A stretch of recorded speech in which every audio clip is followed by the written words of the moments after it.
You're going to jail for DUI. I'm not. Thank you, ma'am. Welcome back to Advocacy Alchemy with Professor Ross. Today we have a good one, guys. Well, we're headed down to Indian River County, Florida. This is back on June 1st this year, 2025. We have some deputies that responded to a late night crash. We got a blue Challenger and it almost plows through a fence. We got a driver that slumped over at the wheel. Nobody's hurt in this one. Let's watch and find out what happens. We'll talk about the law at the end. And also, I think you'll see why you shouldn't do this. With that, let's jump in. 22-2, I'm 10-7.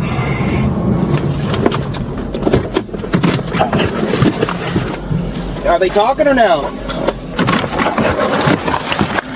Are they talking or no? All right.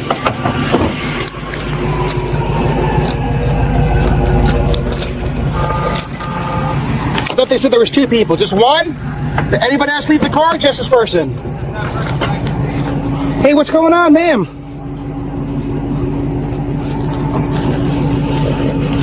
Alright. What happened? Okay, I see you're there. You okay? 22-2, I'm 10-12 with the driver. Single occupant, female. She's breathing.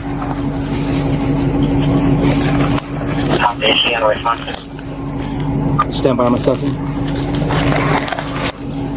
Ma'am! Yeah. You're in a crash. No. You okay, dear? Yes. You been drinking a little bit too much tonight? No. No? Then why are you passed out like this? Listen, I'm just trying to be sure what happened with you. You had a couple drinks, probably? I want to let the ambulance know so they know how to treat you, okay? Did you take any medication? I want to let the ambulance know too, or just drink? No. No to which? Taking medication. All right. How much do you think you drank? Just so I have to let the paramedics know, okay?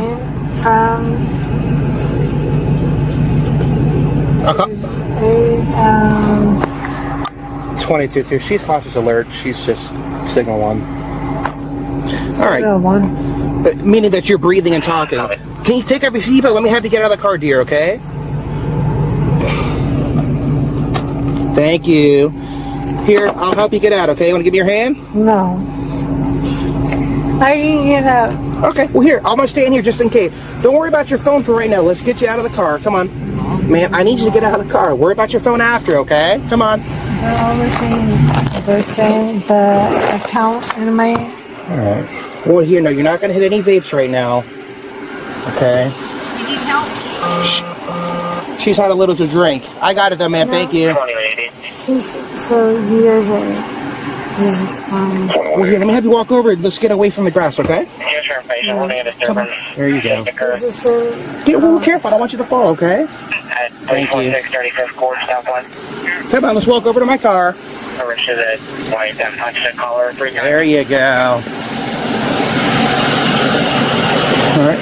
Go ahead and turn towards me and just try to sit against the bumper so you don't fall over, okay? Yeah, it's 10-4. An ambulance is going to come check on you, okay? Why is it $500? Because you crashed. Yes, you did. The front of your car has a lot of damage. It does. I wouldn't make that up, okay? This is what we want. I can. I'm 10 with the juvenile here in a second. Alright, these people are going to check on you because I'm concerned about your well-being, okay? So let the firefighters check on you, okay?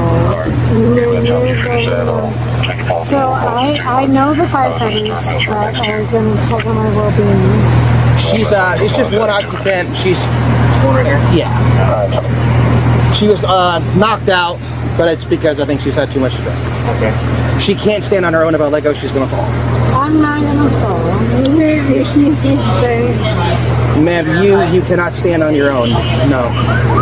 Hospital? If she's gonna be transported, that's fine. If she wants to go, I'm working this either way. You're still gonna do it? Oh, absolutely, yeah. Because obviously you can't really stand. No, she cannot stand on her own. Y'all get here first? I got. Yeah, she was behind the wheel, head down. She's had a little bit. You hurt? Are you injured? No? No airbag, no nothing like that. I'll leave her for 1 second. Thank you. 22. Can you copy vehicle 28?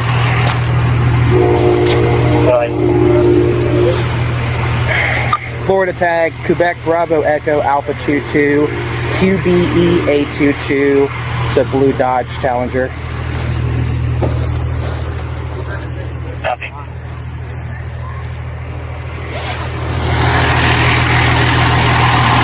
If you can just start an extrication for it, it's going to have to be towed. It's going to have front end damage.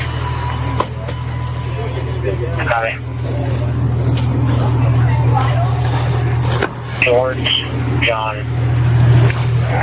Owner is not aware at this time. Hello, RT. Copy. Oh yeah, Thursday normal traffic on channel 1. Thursday normal traffic on channel 1. 2214. 4, can you keep us on 2? I need her ID. Hey, RT, I requested a tow. I'm going to follow them. It's going to be signal 1. Thank you. I'll bring her purse with us, actually. It's not going to need a tow sheet because it's being towed from the crash. I'm going to come with you guys to the hospital. Everything I need to do, I'll do at the hospital. Okay. I'll do it at the hospital. I know where my hospital is. Want to bring your purse with you? We'll bring your purse with you, okay? Yeah.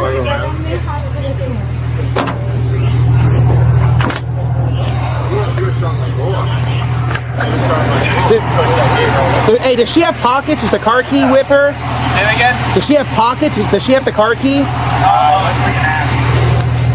He's gonna see if it starts when he tries to push it.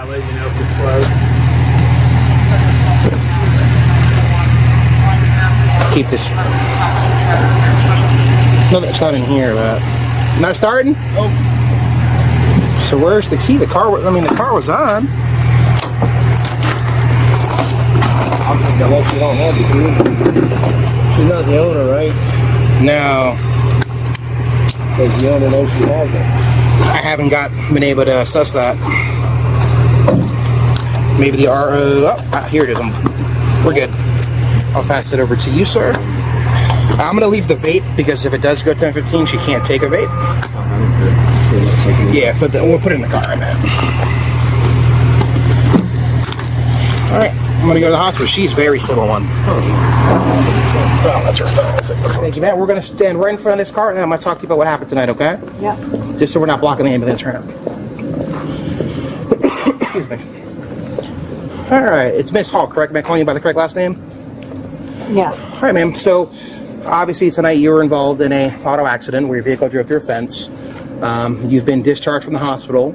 Based upon my observations from the scene up to this point, I have some concerns about your ability to have been operating a vehicle to begin with. Because of those concerns, I am making you aware that I am now conducting a criminal DUI investigation. You understand that? Mm-hmm. And at this time, I only have one question to ask. I'm not going to ask you any other questions but this at this time, okay?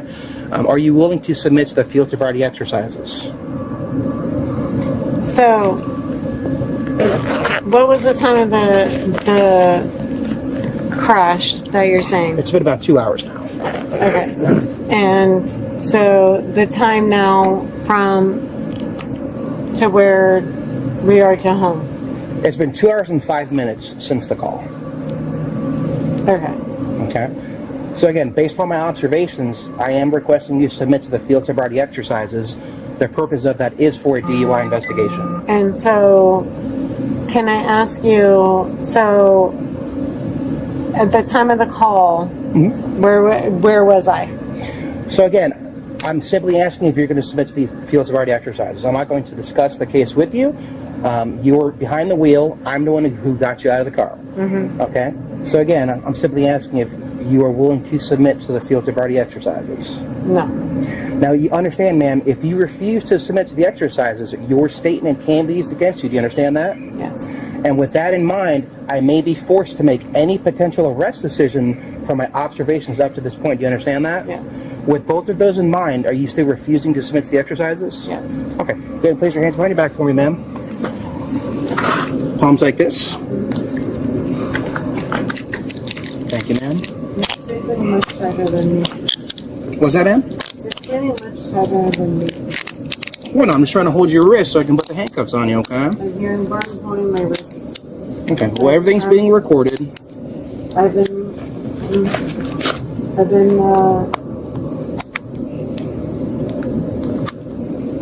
Do you have any questions? Do you have any questions right now, ma'am? No, my point is that I've been cooperative with everything. There's no reason to be. Well, no one's being aggressive. The sergeant's here is watching. Can you please walk to my vehicle, ma'am? Thank you. 2202.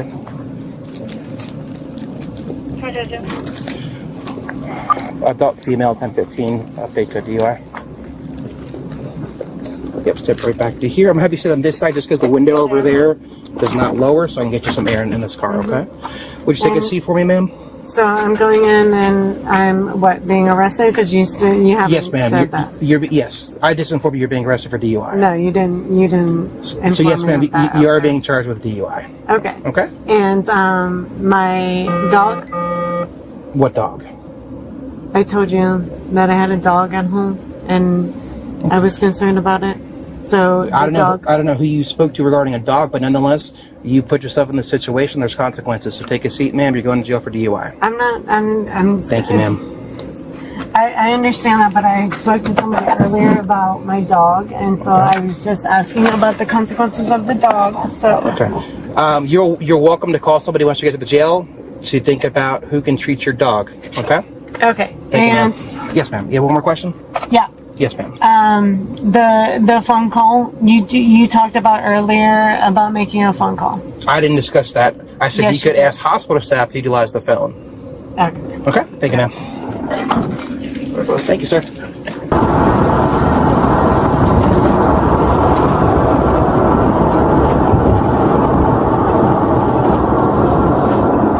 I don't. What's that, ma'am?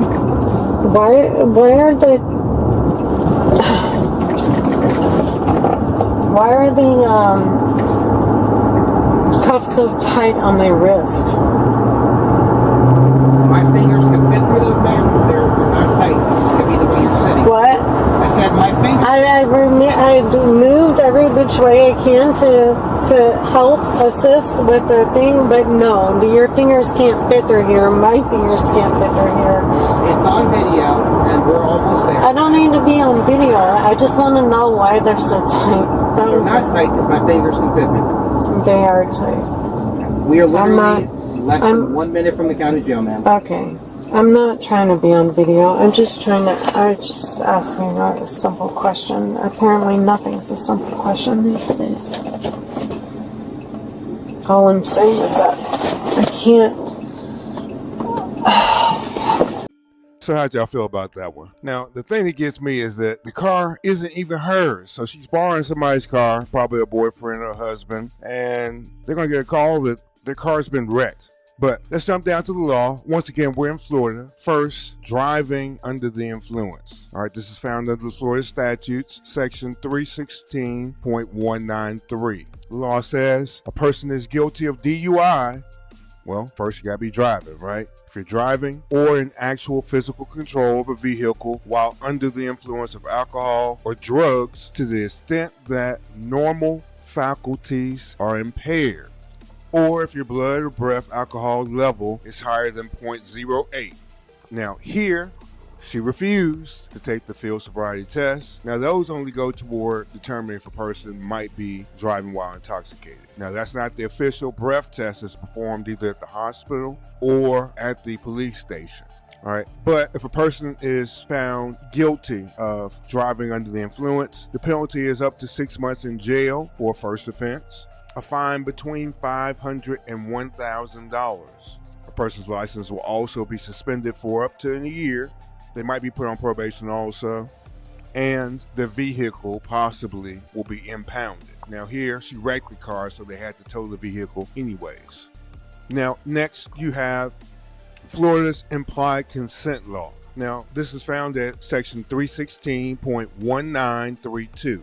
When you drive in Florida, you're already consenting to do certain things, all right? Because you're driving on their roads, you agree by law to submit to approved chemical tests or physical tests if lawfully arrested for DUI. Those tests are to see if your blood concentration actually shows you as being intoxicated. All right, a refusal to submit to those tests, all right, that results in an immediate license suspension, 1 year on the first time. Now, on the second offense, it's a year and a half, and it just increases from there until they're finally going to take your license forever, okay? All right, that refusal also can be used as evidence at trial for any other offenses a person might be facing. All right, here, the deputy observed this woman being impaired. He's the one that told her, hey, I'm the one that pulled you out the car. So that stopped a lot of things she was trying to say at first. She had to go back to her mental drawing board and come up with some other things she was going to talk about. But here, he noticed slurred speech, inability to stand up and stay balanced. And she was passed out behind the wheel when he first got there. You know, all that combined with actually seeing the crash itself, I mean, it's pretty easy to see probably driving while intoxicated. All right. Next, we'll move into our evidentiary standards. There's not much going on here today, guys. I will say she was lucky that she didn't hit someone else or run in and tear up somebody else's property too much. Don't drink and drive. But next, let's move into the evidentiary standards. Every time that we have to deal with police interactions or if we're going to be brought into court, these are going to be important. Okay, we have 6 levels of evidence we walk through. We'll go from the lowest to the highest. First, let's start with mere suspicion. Now, mere suspicion is any time that the police or the government have a hunch that something is off. The major thing is that the government or the police don't have any real physical proof just yet. There's nothing they can point to and say specifically, hey, look, this is the reason. Now, what happens with mere suspicion, it's going to cause the police to go on to high alert. They're going to be looking for every violation, anything they can hang their hat on.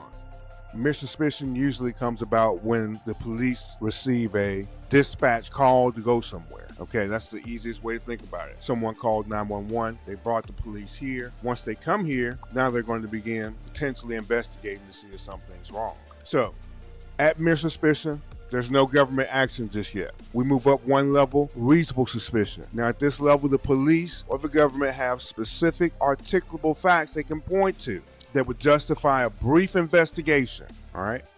So those specific facts, they need to be able to establish a belief that there's some criminal activity afoot.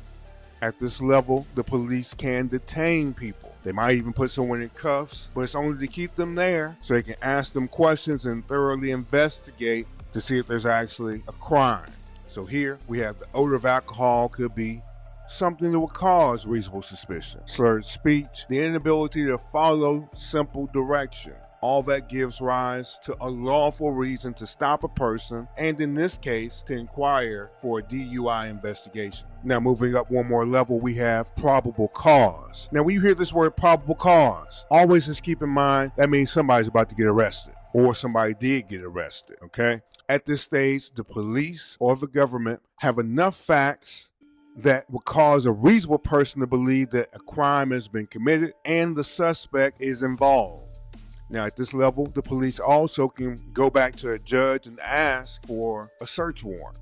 The key thing to remember about this level is this is where most of the government action always happens, okay? This is where people always have some issue that they try to bring up later on in court. All right, so here, this is when the officer can actually physically point to a point in the video and say, look, she can't stand on her own. Or, look, she admitted to drinking. Or, look, the crash is visible here. She has a mirror hanging off. She has a front end just smashed up from running into that fence. Or she has a torn up fence that doesn't belong to her.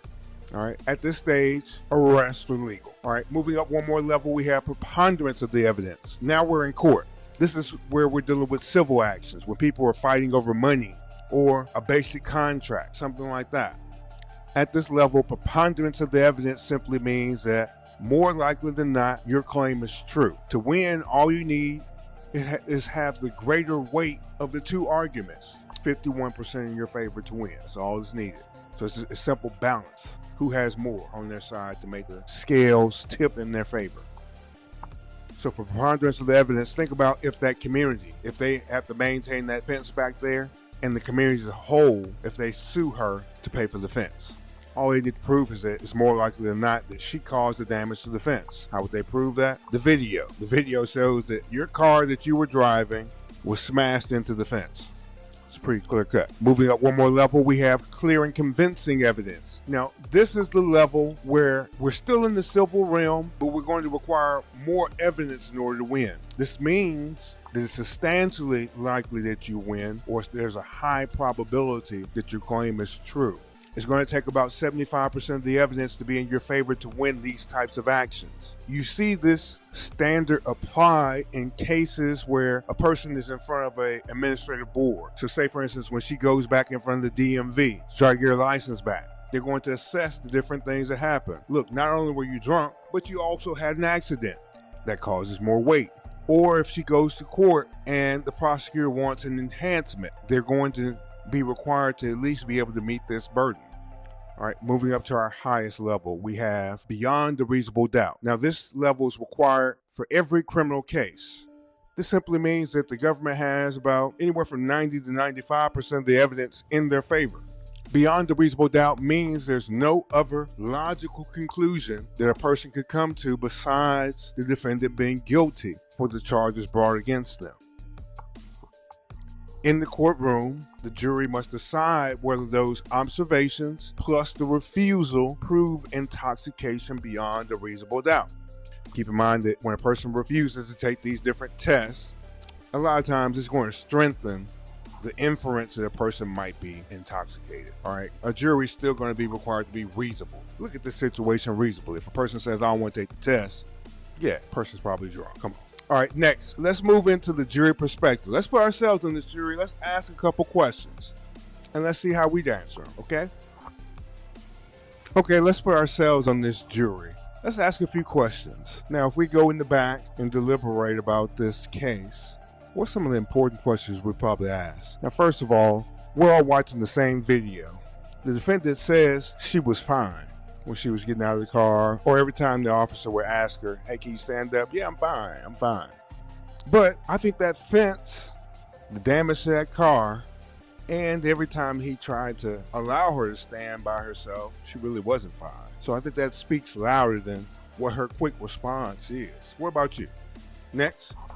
Many times officers, when dealing with these DUI stops, they're going to rely on their intuition based on how a person is responding to these different tests, if they do the test. Here, the officer did explain very well to the woman what happens if you refuse the test. Now, refusing the test by itself doesn't lead to automatic arrest, but it will be used in consideration with the totality of everything else the officers witness to say whether they have enough to arrest a person for DUI or suspicion of DUI. The arrest is usually called the suspicion that a person is intoxicated. And then from there, they have some other things they have to do. You go back and you either produce a sample or you refuse to produce a sample, and that gives us a definitive answer on whether a person is going to have some punishments or not.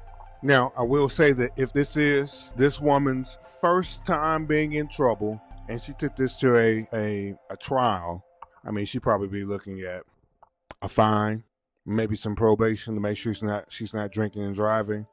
Depending on what story she gives, you know, she might be required to get an interlock system put on her car. But what do y'all think about this one? Guilty, not guilty? What kind of punishment would you be looking for? I mean, because look, she made it all the way to somebody's neighborhood. I don't know if it was her own, but I don't know if I would want her driving in my neighborhood drunk. It's not even super late. It's 10 o'clock at night. You tell me, guilty or not guilty? Today's case reminds us that DUI doesn't always begin with the traffic stop. It can also begin with a crash scene and a question of whether a person is conscious. We saw officers' instincts meet the observable evidence. I think what it really showed is when an investigation becomes lawful. The takeaway is simple. If you feel even a little unsure, don't drive. Today, that fence, it didn't lie for this woman. Good thing everybody was safe. Like, share, subscribe. Remember, this is Advocacy Alchemy, and I am Professor Ross. Everyone be safe out there today. I'll see you tomorrow. Stay out of trouble. I order you to subscribe to Advocacy Alchemy and return tomorrow, 8:45 a.m. Central, for another lecture. Dismissed.